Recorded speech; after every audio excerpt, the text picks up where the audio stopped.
په نام. سلامونه درنو زده کوونکو او قدرمنو لیدونکو، په دې هیله چې تاسې ټول روغ رمټ اوسئ او د صحت جامه مو پرتن وي. لکه څنګه چې تاسې یو دېرشم ګردی میز وکتل، ما تاسې ته د پوښتنو ځوابونه وویل او همداسې د تاسې کومنټونه مو ځواب کړل. موږ دغه ګردي میزونه د دې لپاره چمتو کوو تر څو د تاسې پوښتنې هم حل شي او د تاسې ارزونه هم وشي.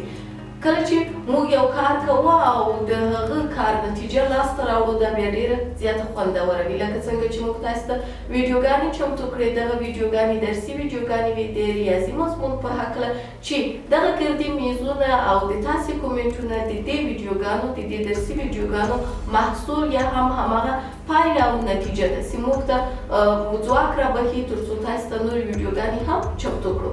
نو نن راځو او په 22 ګردي میز کې پوښتنې لرو، بیا هم لس پوښتنې لرو چې د ریاضي مضمون د وروستیو ویډیوګانو په هکله به یې دغه ویډیوګانې ډېری به راځي او په هغو مغلقو درسونو باندې به کتنه کوي چې تاسې حتما زده سوي دي د درسي ویډیوګانو له لارې. تاسې دغه درسي ویډیوګانې د یوټیوب چینل او د فیسبوک پاڼې له لارې لاسته راوړلې.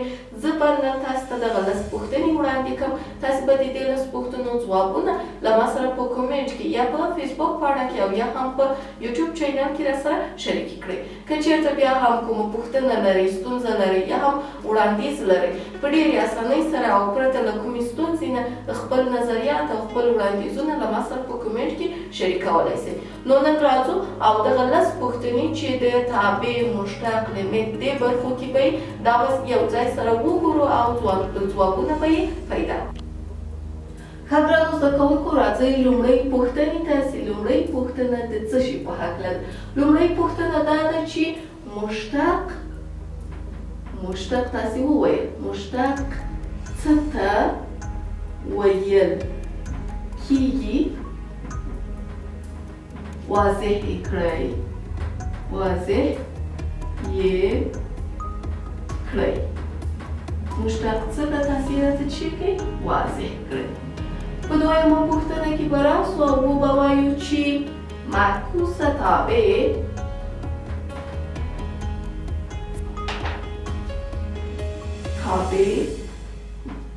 څه ډول تابع ده؟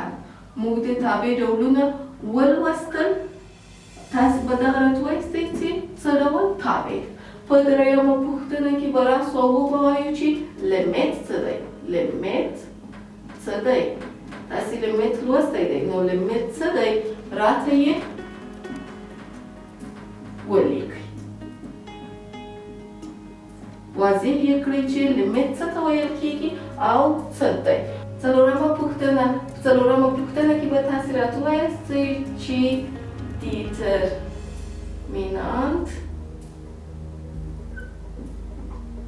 څه ځانګړتیاوې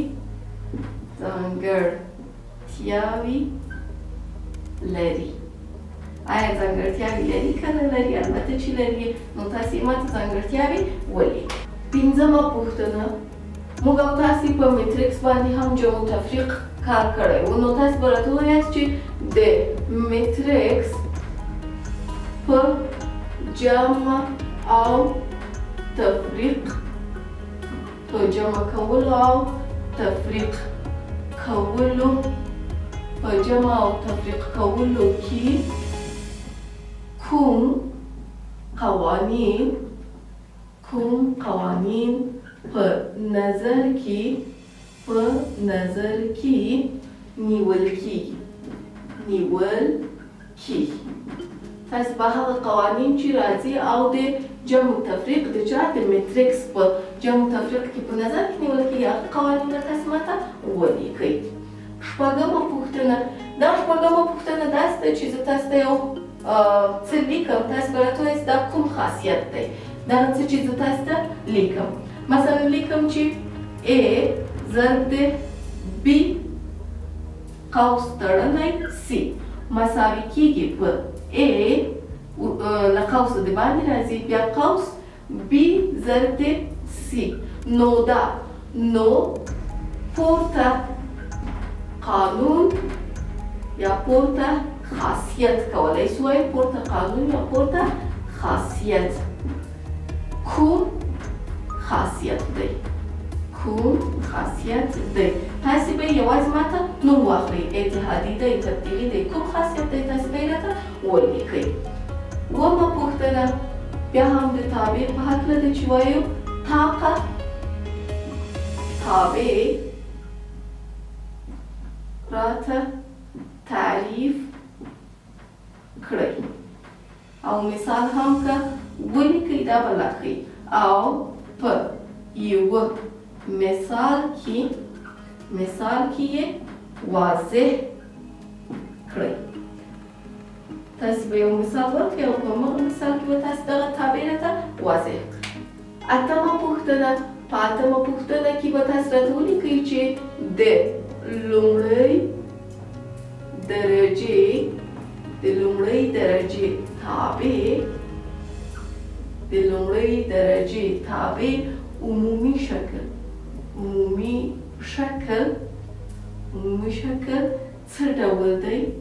څه ډول دی ولیکئ یعنې عمومي شکل دی لومړۍ درجه تابع څه ډول دی تاسې به یې ماته ولیکئ نهمه پوښتنه په نهمه پوښتنه کې به موږ تاسې ووایو چې د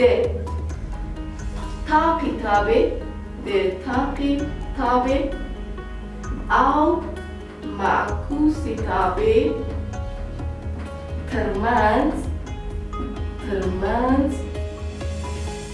کوم توپیر شته که نه کوم توپیر شته او که نه یعنې کوم توپیر لري که نه لري دغه دوه تابع کومې ځانګړتیاوې لري تاسې د هغو ځانګړتیاوې په نظر کې نیولو سره راته ووایاستئ چې ترمنځ یې توپیر شته که نه شته دا به بیا راته ولیکئ لسمه پوښتنه په لسمه پوښتنه کې تاسې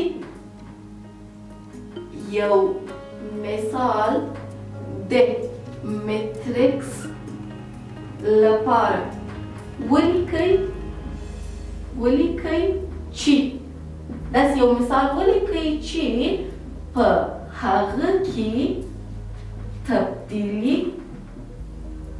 تبدیلي خاصیت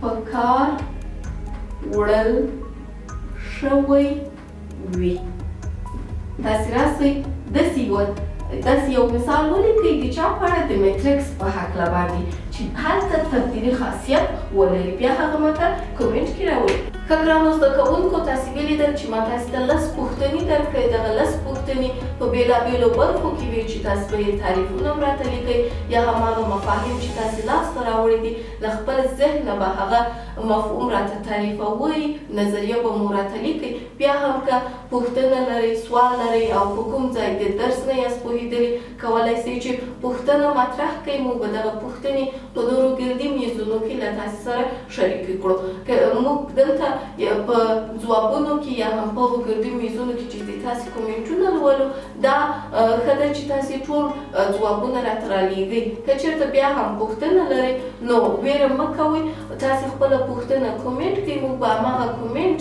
راواخلو او تاسې ته به که حل کېدله په تخته باندې به یې حل کړو او که نظري پوښتنه وه بیا به تاسې ته ځواب درکړو نو دا و 22 ګردی میز تر بیا چې زه راځم او د تاسې لپاره نورې ویډیوګانې چمتو کوم تاسې په لوی څښتن تعالی سپارم الله مو